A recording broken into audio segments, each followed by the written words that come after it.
Back, dear viewers, and you are still watching The Breakfast Show, and in this segment of our program we will talk about tourism in Egypt, to what extent the COP27 conference has helped in promoting for tourism in Egypt in general and in Sharm el-Sheikh in particular. And to shed more light on this issue, I joined over the phone by Dr. Yehya Abdul. He is a tourism expert. Good morning. Good morning, Mr. So, sir, first, how important was it for Egypt to organize and host the COP27? Well, really, it's the vision of President Abdul Yes. since former UN climate change conference, really, like the ones held in Scotland and Paris, they didn't yield the positive resolutions. Yes. So that's why through Egyptian diplomacy and administration, we played a strategic role in consolidating global impact to produce the resilient outcomes that really we have gained through holding the UN Climate Change Conference in the beautiful, world-famous resort of Sharm el-Sheikh. Yes, sir, this takes us to the importance of conferences tourism here in Egypt. And do you expect Egypt in the coming period to become a hub for conferences in the area? Definitely, yes, because, like the Ministry of Tourism and Antiquities, Yes. associated with the aviation and environment, they worked closely to create a successful event that has been held over 2 weeks. And we received over 40,000 delegates from presidents, head of states, king, queens, and prime ministers, plus the UN Secretary General. So really, it was a great event for Egypt to hold, and it has been covered by world media, and that reflected how Egypt is a popular resort for holding conventions, exhibitions, and meetings. Sir, in your opinion, how was the organization of the conference? How do you evaluate it? Well, really, it's, like to give it like an A+. Because, it was a very smooth operation. Prime Minister Dr. Madbouli, really he spent the last 6 months, former time, visiting Sharm el-Sheikh on a weekly basis and checking with the governor, and aviation and all the authorities to make it a successful event. And that's why it has been reviewed by press, by radio, by world media, and even the British press, like the Telegraph. They ranked it, Egypt, as the most appropriate location to hold events and spend winter season as well for tourism, So we got a very strong feedback from holding such a global, political, and critical event because it affects the whole world. And as we have seen, last summer, for the damage that has been, happening to Europe and Asia and parts of Africa as well. So, sir, what about the message sent to the whole world through the COP27? Well, throughout the COP27, that we have to work closely, that we need the political will, and we need, the financial institution funds, and we need, collective consensus, of the world, global community. And President Sisi, in his opening speech, he has stressed all these factors, and that's why we have a political will now from leaders of the world. We have leaders of the world already, 120 government representatives, and we have the financial institutions, commitment to try to work out the damage that has been, affected by the negative impact of our practices for the planet. For example, Dr. Shakir, Minister of Power, has announced today there's $120 billion that are going to be allocated to Egypt through international institutions for, upgrading the status of the power, solar power, wind power, as well as the green hydrogen. So this is one of the direct benefits of holding such climate change conference on the Egyptian side. Yes, Dr. Yehya, the Ministry of Tourism and Antiquities prepared a special program to promote tourism coinciding with the COP27. Could you please shed more light on that program? Yeah, really, Dr. Ahmed Isa, like Minister of Yes. Tourism and Antiquities, he checked on the premises many times, and then through the Egyptian Tourist Authority promotion staff, they welcomed our visitors, like on our international airports. For example, I have friends who came first to Cairo to spend 2 nights and then fly over again to Sharm el-Sheikh.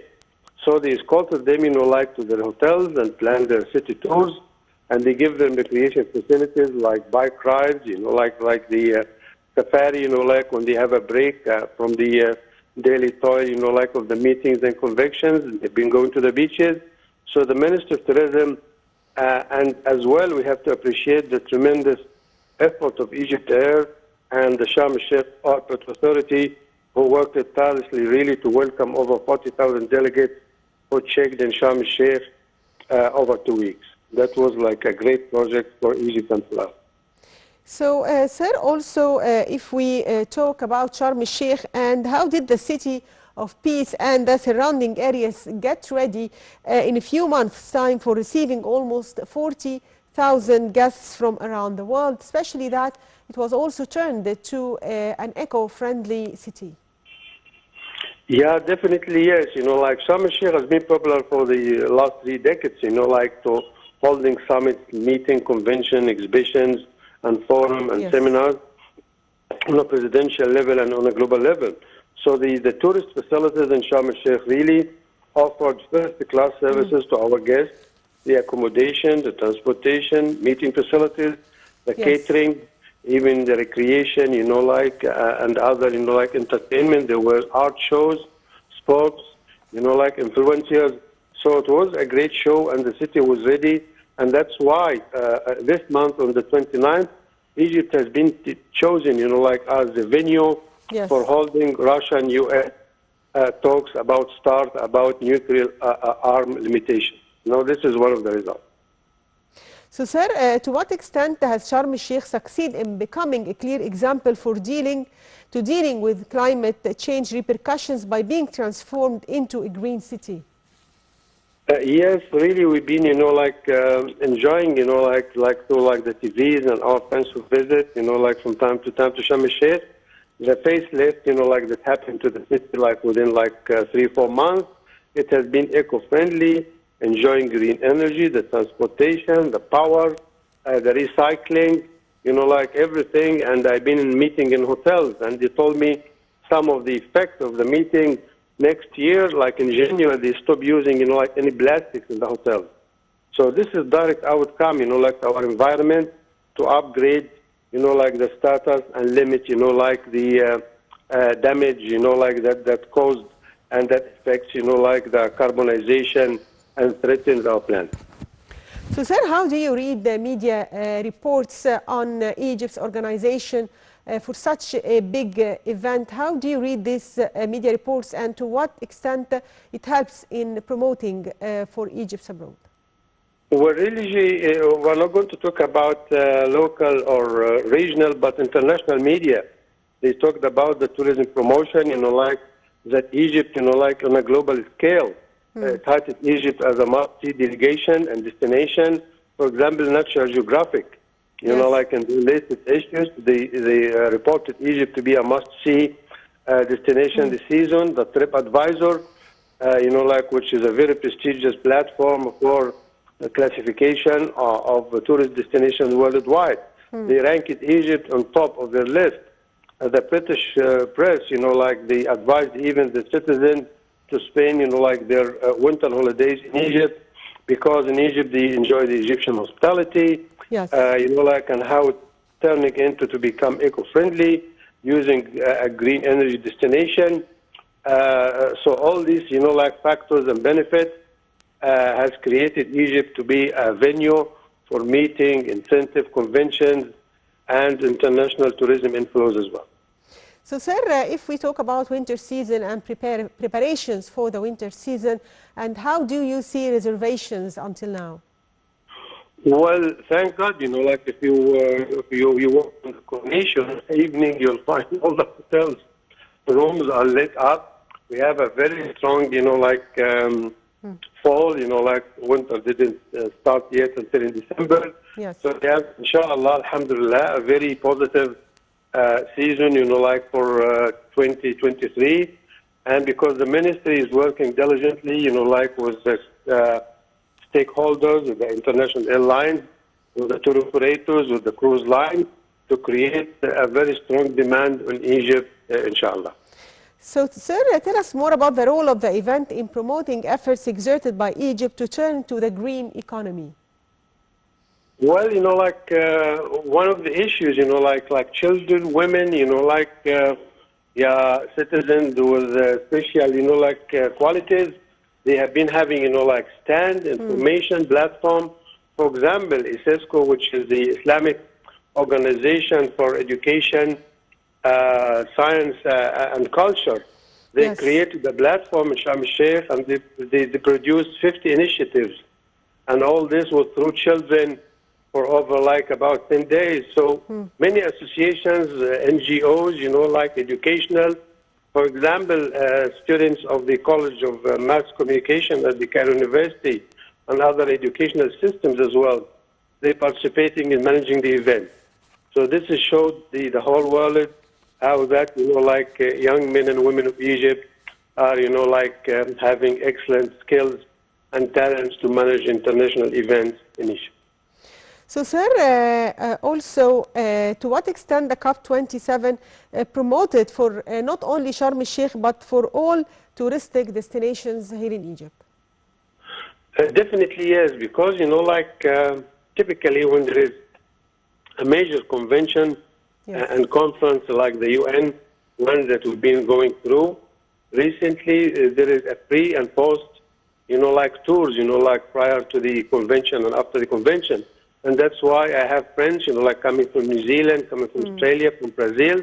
They landed in Cairo for 2-3 nights to make tours, and then they flew to Sharm el-Sheikh, and then they spent, 2 or 3 days. Look at the Minister of Foreign Affairs of the U.S. It has been he spent about 10, 12 days in Sharm el-Sheikh to enjoy the aquatics, the diving, the snorkeling, so it became like a resort for vacation, recreation, and sustainability for our visit. Sir, let's move to another point, which is the Grand Egyptian Museum. Can you tell us about the latest related to the Grand Egyptian Museum? Well, we're here just this week, this is going to be, a partial opening of the Grand Egyptian Museum, like a trial. Some of the, of the rooms, of the lounges, of the venues will be open to a limited, number of audience, just to make it easy, for the whole and grand opening of the museum. Yes. So, inshallah, we'll be seeing this soon, and the whole world is lining up, to visit the museum after, it's being constructed for a long time and housing, unique collections of antiquities and Egyptian treasures. So, sir, there are expectations that it's going to be inaugurated soon?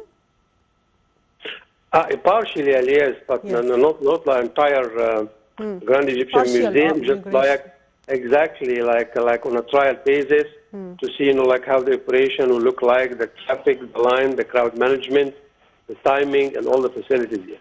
Yes. So, sir, also if we talk about digital transformation and to what extent this can help in promoting for tourism in Egypt through social media and other digital transformation forms? Yeah, really we've been lucky because,